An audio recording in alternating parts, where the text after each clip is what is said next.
নমস্কার, আমি স্বপন নিউজ নয়া ভারতে আপনাদের সকলকে স্বাগত। অভিষেক ব্যানার্জি তিনি ষড়যন্ত্রের শিকার হয়েছেন। তার যারা অনুগামী ঘনিষ্ঠজনরা রয়েছেন তারা বলছেন অভিষেক ব্যানার্জি লোকসভাতে নির্মলা সীতারামনের হাতে যেভাবে বেইজ্জত হয়েছেন এর পেছনে অন্তর্ঘাত রয়েছে এবং দলের ভেতর থেকেই এই অন্তর্ঘাত করা হয়েছে। তার এই গোটা স্ক্রিপ্টটা লিখে দেওয়ার যারা দায়িত্বে ছিলেন তাদের মধ্যে থেকে অন্তর্ঘাত করে দেওয়া হয়েছে। আমার এই অভিযোগগুলো যখন শুনছিলাম তখন 3 Idiots এর সেই বিখ্যাত সিনটার কথা মনে পড়ছে। से रिकवर करता उससे पहले रैंचो ने उसकी स्पीच के चंद शब्द बदल डाले, जैसे चमत्कार बन गया बलात्कार। এই সিনে আপনারা দেখলেন কিভাবে চমৎকার বলাৎকার হয়ে গেছিল। আর সেই স্ক্রিপ্টটা পড়ার পর শিক্ষক দিবসে চাতুরের কি অবস্থা হয়েছিল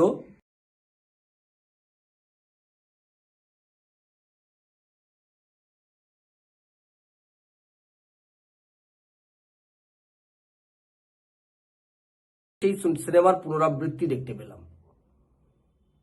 দেখতে পেলাম যে নির্মলা সীতারামন কিভাবে অভিষেক ব্যানার্জিকে লোকসভার মধ্যে তাকে নিয়ে মস্করা করলো। অভিষেক ব্যানার্জিকে নিয়ে এইভাবে তাকে হাসির খোরাক বানিয়ে দিল গোটা দেশবাসীর কাছে। এটা বোধহয় অভিষেক ব্যানার্জি তার এই যে 10-12 বছরের যে রাজনৈতিক জীবন সেই রাজনৈতিক জীবনে এই রকম ভাবে হাসির খোরাক তাকে আর কেউ করতে পারেনি। আচ্ছা, অভিষেক ব্যানার্জি লোকসভায় দাঁড়িয়ে ঠিক কি বলেছিল আসুন আমরা একটু শুনে নিই। टैक्स, किताबें, notebook, pen, pencil, mobile data, सब पर टैक्स। कमाई शुरू होता है इनकम पर टैक्स। सर बचत करता है, बचत के ऊपर टैक्स। जीने के लिए खर्च करता है, खर्च पे टैक्स। काम पर जाता है, पेट्रोल डीजल पर टैक्स। बीमार पड़ता है, इलाज और दवाई पर टैक्स। बुढ़ापा आता है, पेंशन और इलाज पे टैक्स। और मौत के बाद भी सर शोक सभा में अगरबत्ती जलाने के लिए भी परिवार को टैक्स। শুনলেন? এবার অভিষেক ব্যানার্জি যে বক্তব্যগুলো দিয়েছিল তারই পাল্টা নির্মলা সীতারামন তাকে কাউন্টার করে কিভাবে গোটা দেশবাসীর কাছে অভিষেক ব্যানার্জিকে হাসির খোরাক বানালো সেটা এবার আমরা একটু শুনে নিই।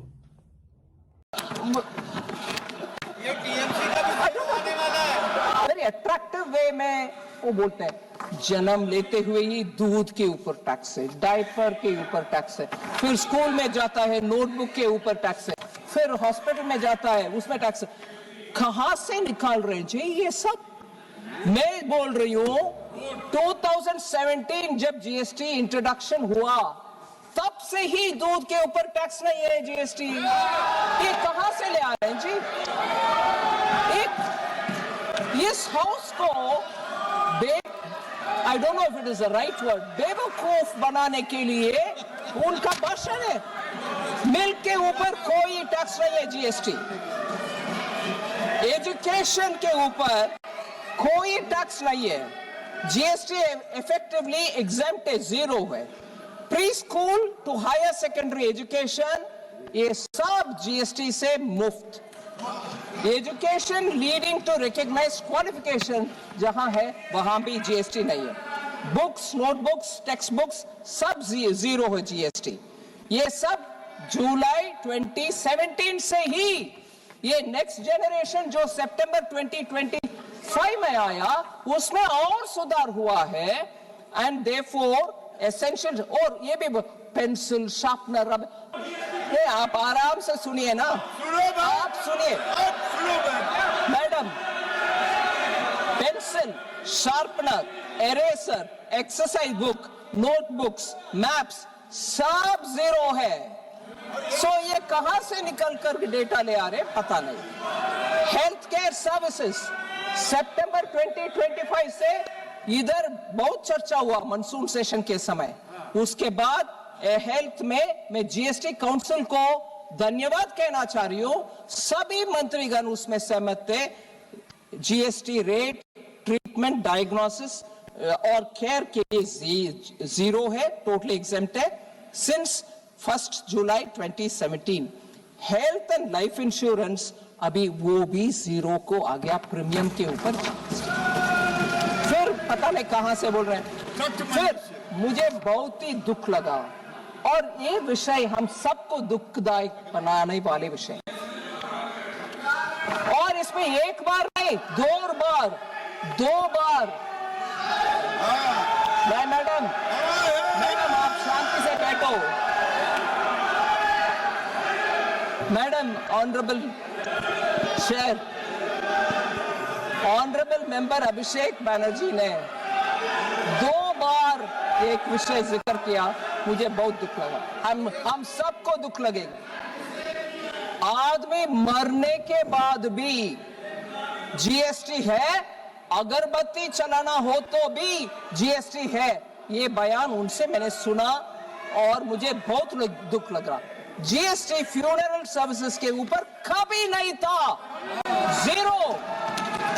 ये कटमनी का बात कर रहे हैं, बंगाल में लेते हैं। हाँ मैडम, मुझे माननीय मेंबर गिरिराज सिंह जी का बयान अभी उचित लग रहा है।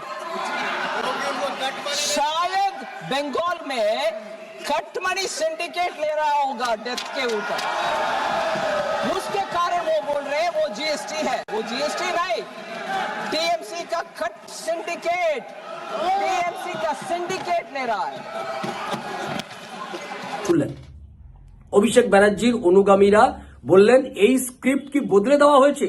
ঠিক চতুরের স্ক্রিপ্ট যেমন 3 ইডিয়টস এ বদলে দেওয়া হয়েছিল তেমন করে কি বদলে দেওয়া হয়েছে? কোনো অন্তর্ঘাত কাজ করেছে? তৃণমূল কংগ্রেসের অভ্যন্তরে এ নিয়ে মারাত্মক জলঘোলা হয়েছে। অভিষেক ব্যানার্জি ক্ষেপে লাল। এই স্ক্রিপ্ট লেখার দায়িত্বে ছিল আইপ্যাকের দুজন ব্যক্তির নাম পাওয়া যাচ্ছে। একজনের নাম অর্ণব মুখার্জি আর একজনের নাম অভিজিৎ সেন।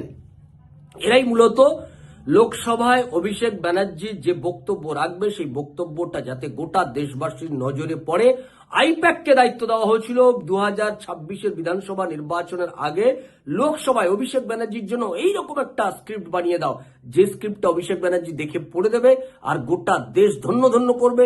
গোটা পশ্চিমবাংলার মানুষ বলবে এই তো পশ্চিমবাংলায় আমরা একজন জননেতা পেয়ে গেছি যে পশ্চিমবাংলার মানুষের মনের কথা বোঝে আর সেটা লোকসভায় তুলে ধরে।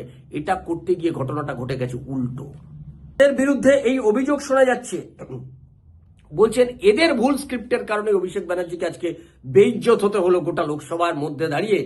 সেই স্ক্রিপ্টটা কি উদ্দেশ্য প্রণোদিত ভাবে লেখা হয়েছিল? কি কারণে এই স্ক্রিপ্টে এত ভুলভাল তথ্য ভরিয়ে দেওয়া হলো? সেটা কি সাবোটেজ করা হয়েছে, অন্তর্ঘাত করা হয়েছে? এই নিয়ে আইপ্যাককে কাঠগড়ায় দাঁড় করিয়ে দিয়েছে তৃণমূল কংগ্রেস। আইপ্যাকের ওপর কি আর আদৌ ভরসা করা যায়? আইপ্যাক কি উদ্দেশ্য প্রণোদিত ভাবে অভিষেক ব্যানার্জিকে হেয় প্রতিপন্ন করার জন্য লোকসভার মধ্যে এরকম একটা স্ক্রিপ্ট তৈরি করে দিল, নাকি আইপ্যাকের স্ক্রিপ্টের ওপর কেউ কলম চালিয়েছিল? এই গোটা বিষয় নিয়ে তৃণমূল কংগ্রেসের অভ্যন্তর এখন তোলপাড় হয়ে রয়েছে যে কে বা কার কারণে অভিষেক ব্যানার্জিকে এরকম হাসির খোরাক হতে হলো গোটা দেশবাসীর কাছে। সেটা নিয়ে চর্চা চলছে তৃণমূল কংগ্রেসের অভ্যন্তরে, তদন্ত চলছে যে কারা এর জন্য দায়ী।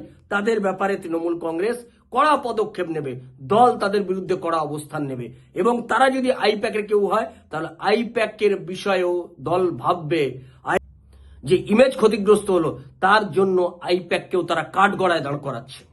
এখন এই ঘটনা ঘটার পর আইপ্যাকের ওপর সত্যি আর তৃণমূল কংগ্রেস ভরসা করতে পারবে কিনা এই নিয়ে কিন্তু দলের মধ্যেই প্রশ্ন উঠে গেছে। ফলে আমাদের নজর থাকবে আইপ্যাক আর তৃণমূল আর অভিষেক, এই যে একটা রসায়ন তৈরি হয়েছে, এই রসায়ন শেষ পর্যন্ত কি রেজাল্ট দেয় সেই রেজাল্টের দিকে আমাদের নজর থাকবে। আপনাদের নজর থাকুক নিউজ নয়া ভারতের পর্দায়। নিউজ নয়া ভারত আপনার কথা বলে। আর আমাদের চ্যানেলটা যারা এখনো পর্যন্ত সাবস্ক্রাইব করেননি তারা আমাদের চ্যানেলটি সাবস্ক্রাইব করুন, শেয়ার করুন, লাইক দিন, কমেন্ট বক্সে আপনি আপনার মতামত দিন। ভালো থাকবেন, সঙ্গে থাকুন নিউজ নয়া ভারতের। নমস্কার।